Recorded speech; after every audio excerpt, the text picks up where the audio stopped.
Whoa, hey, look at that. Episode 2 of my experience playing. I bet you never thought that would happen. Well, take that. Here it is. Except a little different. I'm not playing a game I've never played before. I'm going to be changing the series, if you can call it that yet. I know what you're thinking. Wow, episode 2 and you're already changing the original format? That didn't last long.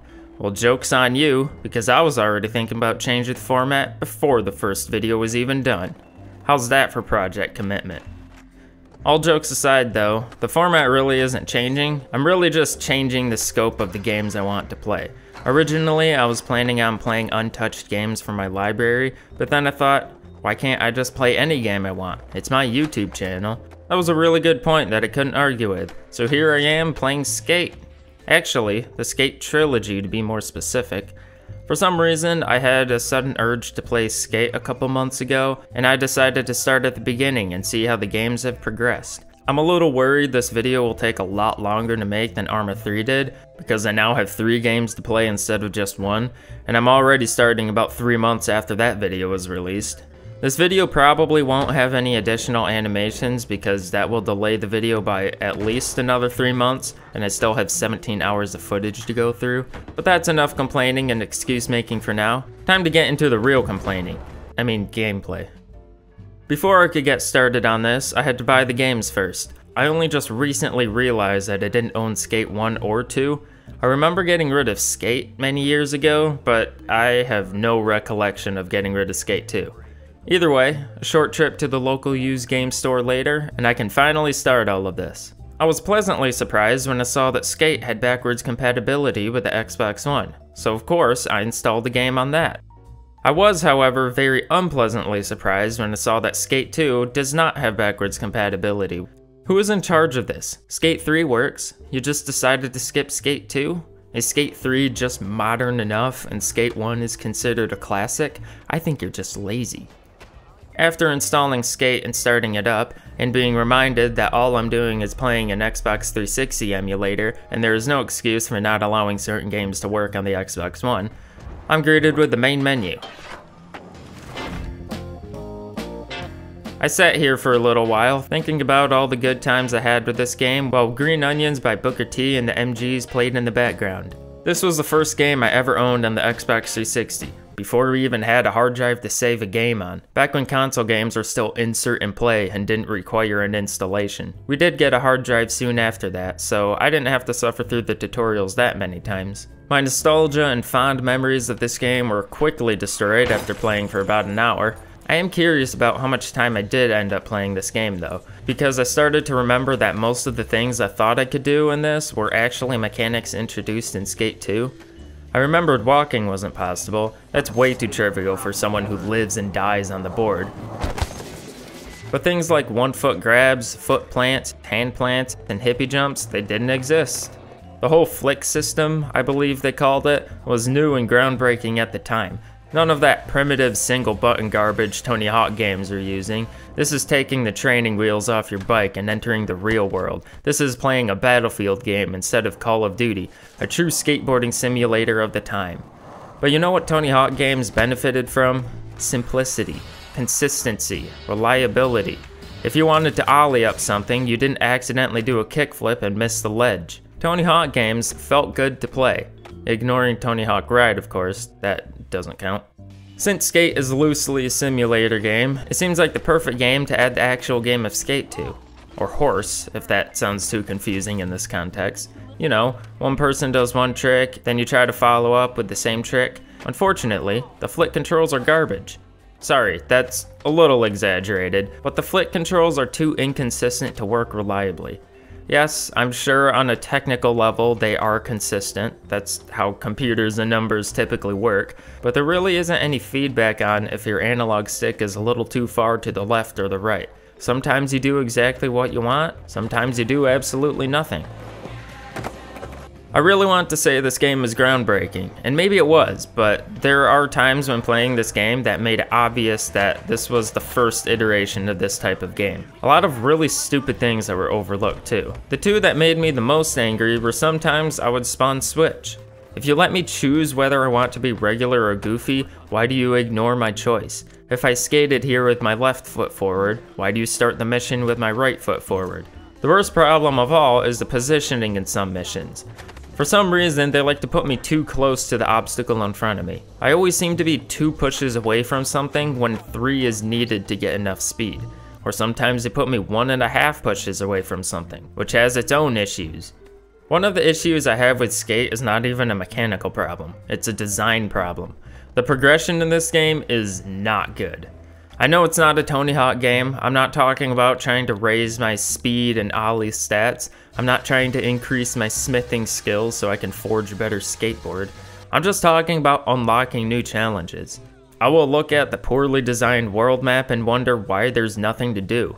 It gives you no mission markers because you have to complete filming challenges. They give you a few requirements to meet in a short time span and set you free. They are so open-ended, they let you start them from almost anywhere. If you find the right place, some of these are easy. But the hard part is finding the right place. How am I supposed to know where to go to do a 50-foot grind, do a total of 900 degrees of rotation, and get 8,000 points? Most of these just ended up forcing me to find the right kind of curb to allow me to hop on and off a bunch of times until I satisfy their needs. I kind of want to continue playing Skate because I feel like I didn't get very far, but I also really want to stop. I'm about 5 hours in and I just want to play Skate 2 now. I wanted to at least get to the Mega Park or the X Games, but I think I've had enough. I need to move on or this video will never be finished. Time to hook up my Xbox 360.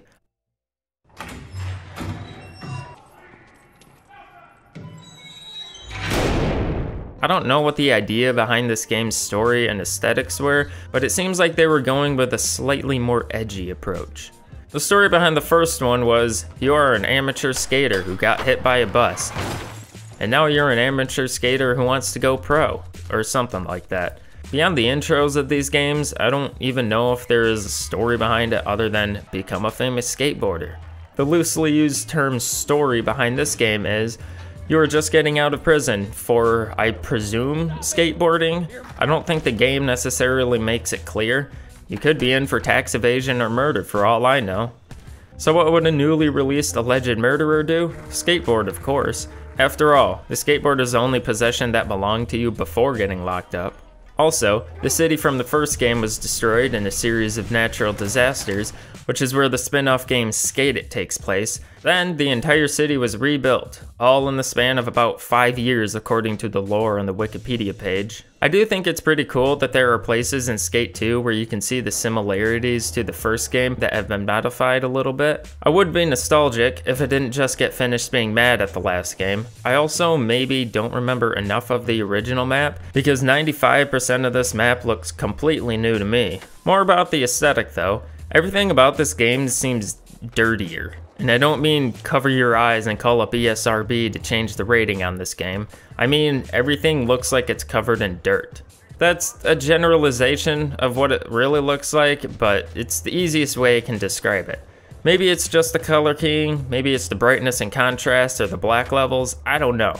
Everything just looks like it has way too much wear and tear. I would get it in some situations, but theoretically, nothing in this city should be older than 5 years old. Yet everything looks like it's been here for decades. It looks like no one could be bothered to hire a groundskeeper or do any maintenance on anything ever. I'm just saying, if I went to a private skate park and the ground looked like this, I would not want to skate here very long. I'm probably scrutinizing the art direction a little too much though. I'm sure most people don't care. And considering I don't even know what I don't like about it, my complaints probably don't have much weight to them. Let's talk about the mechanics. It feels pretty copy and paste to me. Onboard controls feel just as acceptable as the first game with minor improvements. There are quite a few new tricks though, such as finger flips, hippie jumps, foot plants, and hand plants, and grabbing onto moving cars while the drivers slam on the gas pedal to try to shake you loose. The real next gen improvement though is the moderate ability to walk. That's a strange way to word that, you say. The reason I worded it that way is because I didn't want to make it sound like it was a simple task. I don't think I've ever played a game with worse feeling on-foot controls than this game. It truly feels like your inputs are a mere suggestion for where to move. Sometimes you're running on something that just isn't flat enough and you'll just fall over. If you're standing near an edge of something, you might just have a panic attack and collapse to the ground right there. Or you might just decide that you've had enough of this world and take a nice leap off the edge of the building. You have 3 travel speeds: stationary, of course, full sprint, and boy does this small incline make me feel like I have the weight of the world on my back. It also doesn't help that this game has a very small dead zone for the analog sticks. To make matters worse, my controller is broken and doesn't always release the analog stick to the center. Let's hold off on complaining for now though. I've done enough talking about things I don't like about the game. Let's move on to things that I did like about the game. Skate 2 handles progression way better than Skate 1.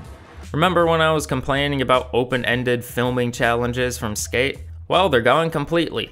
No more brick walls stopping me from continuing. I played most of the game by fast traveling from one mission straight to the next one. They also give you plenty of options pretty much right from the start. As soon as you complete the intro, the map is already covered in missions to do. I also ran into significantly less follow the leader missions. I never felt like I would finish one and turn around to be greeted with another one right away.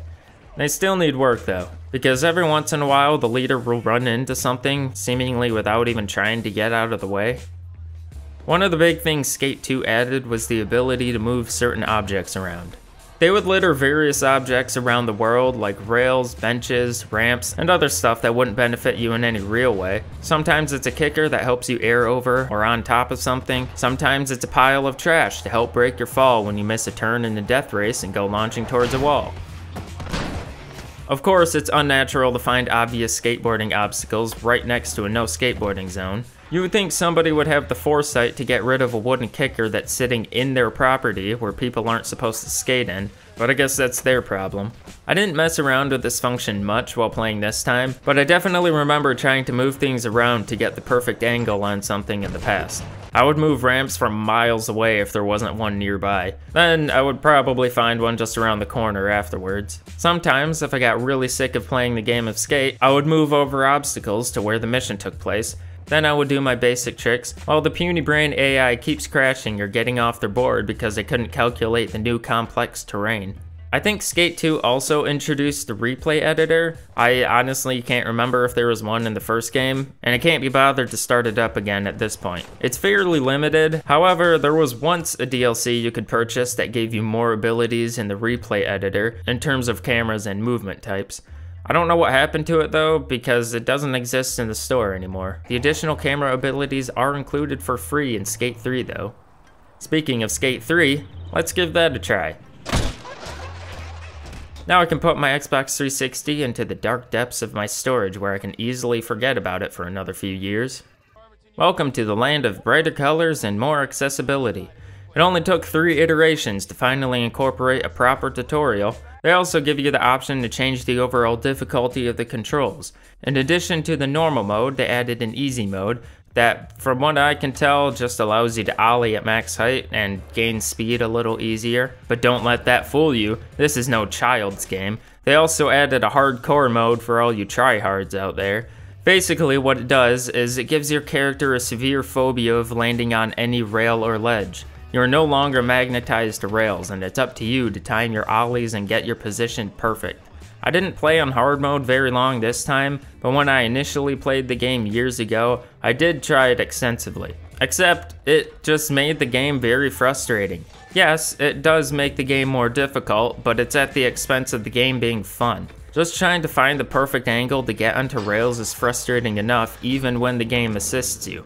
You might think it's similar to turning off sticky aim in a first-person shooter, but it's more like adding a significant amount of weapon sway and also covering your entire gun with butter.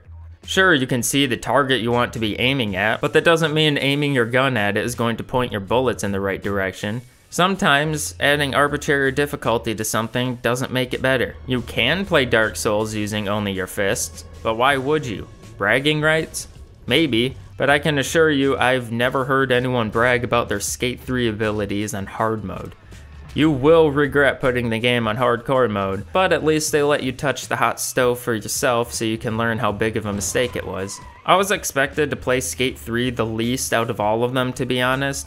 I thought I was going to start up the game and think, it's more of the same, this won't take long. And it is, but I don't know what kept me playing for so long. I played for about 7.5 hours, even though I only played about 5 hours of the previous 2. Maybe I just kept playing out of spite because I started something and I wanted to finish it, no matter how much I hated it. This game has missions called Own the Lot, and holy crap do those take forever. The first one I did took roughly 7 minutes to complete for 6,000 board sales, so not that bad.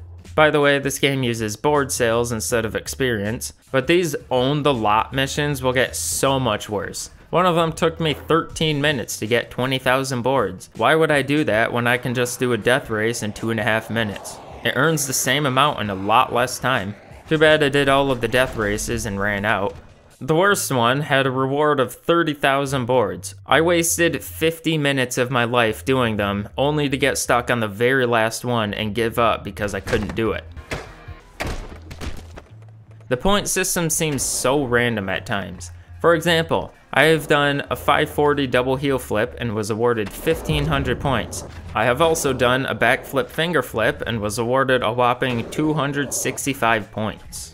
After being too annoyed to continue, I decided to try out the park editor. I never really used it before when I first played this game, but I remember thinking about it being a cool feature because I liked the park editor in older Tony Hawk games. So I gave it a shot, and I gotta tell you, it did not do it for me. I spent about an hour in it and just got bored. You have the ability to place ramps and objects anywhere without a grid, or you can snap objects to already placed objects. There's a handful of in-game objects you can use, and I think there's a DLC that adds more objects, but I can't find what those objects actually are. I'm sure if I, or anyone, really wanted to spend a lot of time in the park editor, you can make some interesting things, but it feels like such a struggle to do so, and to me, the payoff isn't worth it. I wish I could download other community-made maps, but I'm assuming the servers are shut down on account of Blackbox not existing anymore, because it kept telling me I had to download something that was free, but not actually letting me download it, so I couldn't even enjoy someone else's hard work. After recording my park editor experience, I found out that you actually have complete control over the rotation of objects and aren't just stuck with 90-degree intervals. So because of this, I started up the game again and tried it out for a minute, and I still have no desire to continue with the park editor. Come to think of it, I've never really gotten into any kind of level editor in any game. Maybe I just suck at level design. Maybe I just find it weird that I'm stuck creating something by kit bashing basic objects together to make something that doesn't turn out as functional as I hoped. Maybe I'm making excuses. It's weird because I've spent a lot of time playing Skateboard Park Tycoon back in the day, so I don't know why that doesn't translate. Skate 3 definitely made improvements from Skate 2, but it was pretty small compared to the upgrade from Skate 1 to 2. They added a few new tricks, including this one, which is a slight downgrade from Skate 2's 1-foot flips. There were some changes to how the different Hall of Meat falls worked. They even improved the on-foot controls. However, I would still only consider this the second worst on-foot controls ever. They allow you to sprint faster for a short period of time, long enough to get a good head start in the death races. They even allow you to spawn in any ramp or object anywhere. No more of this dragging a ramp from a quarter mile away so you can jump over something. Overall, this game didn't feel very polished. It's hard to explain, but the best example I can give is the world is just bumpy. You probably don't know what I mean by saying it, but I'll show you. There is a specific road in the map that is not smoothed out, which is very convenient because it's a frequently used death race location. Sometimes it'll be fine. Sometimes you'll get kicked off your board. Sometimes you can't turn, or you'll fall because you're turning when you aren't grounded. And there are multiple places in this game that have that same issue. The seemingly random point system I talked about earlier, which is probably the same in all the games. I could probably think of other unpolished things about this game if I was trying to find them, but bumpy roads is one that stuck with me even since my first time playing through this game. I think I can finally say I'm done. I replayed all 3 Skate games, got nowhere near completing any of them, and I'm sick of them. I don't want to make it sound like it was a miserable experience, but after playing these games for over 17 hours, I'm over it. After playing one of the games for about 5 hours, I would think, I'm getting bored, time to move on to the next one. But of course that isn't going to help with my boredom. They're sequels. They're supposed to be the same game. Maybe I should have just stuck with one of the games, but it almost seems like that would have felt wrong. Besides, I wanted the full experience. The skate games are 13, 11, and 10 years old now, and with Black Box being shut down in 2013, there's little to no hope of a true Skate 4 being released. So why not go back one more time and experience them all again?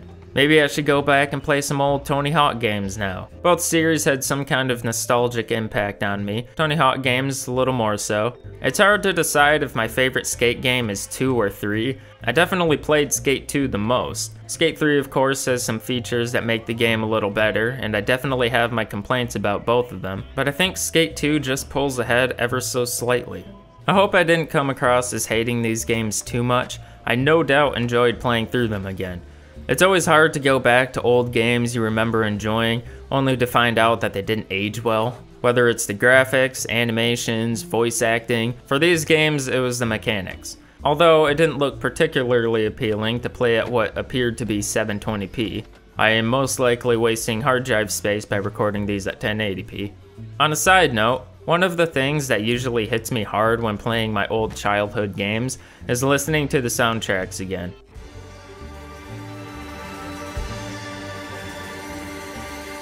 I decided to put together a spreadsheet for a few different games and count the number of songs I still listen to or remember. I found lists to the soundtracks from Skate 1, 2, and 3, Tony Hawk's American Wasteland, Project 8, and Proving Ground, and just because I felt like it, Aggressive Inline and Disney's Extreme Skate Adventure. Don't judge me. Of course, if I went and listened to each one of the songs, I would remember a whole lot more, but I don't have time for that. One thing I found out, Skate 3's soundtrack did not do it for me. I apparently only like about 4% of the songs, which is 2 of them.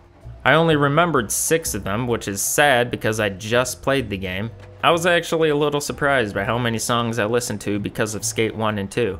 They're a little over 25%, which I guess doesn't sound like a lot, but it sure feels like it is. A couple bands I still listen to are because of songs I first heard from these games. I thought American Wasteland would beat out most if not all of these games, but it was behind both Skate 1 and 2. It has more songs in total, but I only marked 20% as songs I listened to.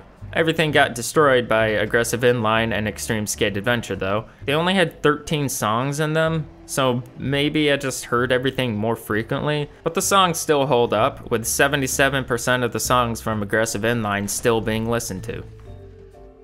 I hope this video didn't drag on too long. I feel like there was so much to talk about with there being 3 games, but a lot of it was repeating myself considering they were all similar games. I hope to make more of these videos in the future with a higher sense of production value. I was very slow to get started on really making this one. I would like to release more than 1 or 2 videos a year, but I guess time will tell. Thanks for watching and I hope you enjoyed the video. At least a little.